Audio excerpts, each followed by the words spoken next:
explain what happened in the first half there, Stuart? Yeah, I can explain what was probably the worst 45 minutes that I can remember from any team I've played with, coached, managed. As naive as it can ever be, can't secure the football, can't get it under control. Don't once come out in a 1v1 duel within a game of football, and quite simply put ourselves into position as if we're going to try and press Falkirk really high, when we were doing that with no purpose and leaving ourselves wide open. And I think what typified the whole thing was probably the third goal was probably as amateurish a goal as you're ever going to see conceded. As always, take full responsibility from within that. I think it's on for us to stop the bleeding after the first goal and for us to close our distances down, find a base to come back. But no, make no mistake about it, we every one of us, myself and the players and all the staff, we owe the supporters an apology for watching and having to endure that first 45 minutes. Yesterday about the injuries, you were 9 or 10 out, but do you expect more of the 11? Absolutely, no excuse. I'm removing that. There's no talk of officials, there's no talk of injuries, there's no talk of anything else.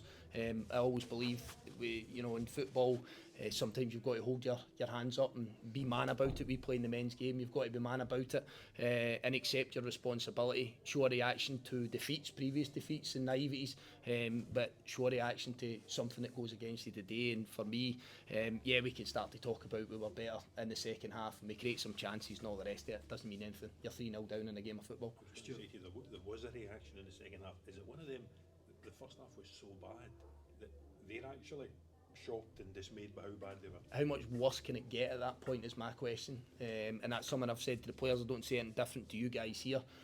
How much worse can it get? I always say this, I think it's easy to then go and start trying to play and create chances and be a wee bit more forceful when you're 2 down, 3 down, whatever it might be. I give them absolutely no credit. I take no credit myself for a better reaction in the second half. Far from it. When you've done what you've done in the first half, you can't be as bad as that again and let the whole thing spiral out of control.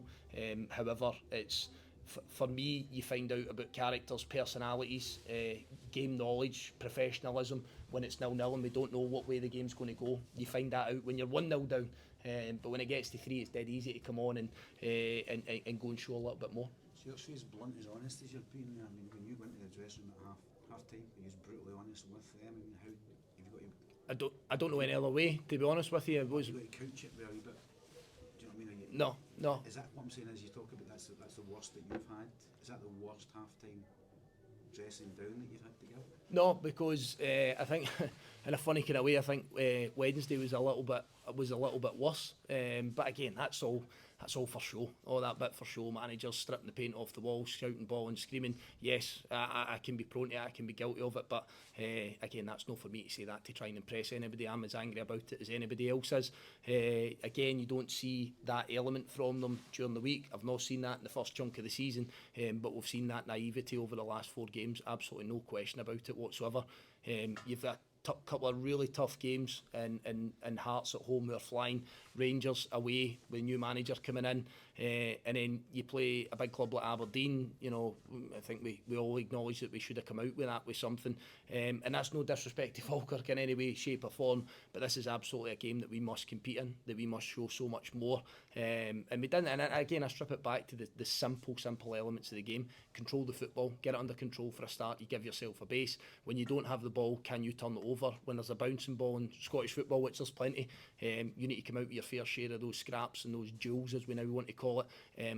I'm struggling to think one in the first half where we come out on top of that, and that's always a recipe for disaster, as we've seen. What of course did you learn about your team then?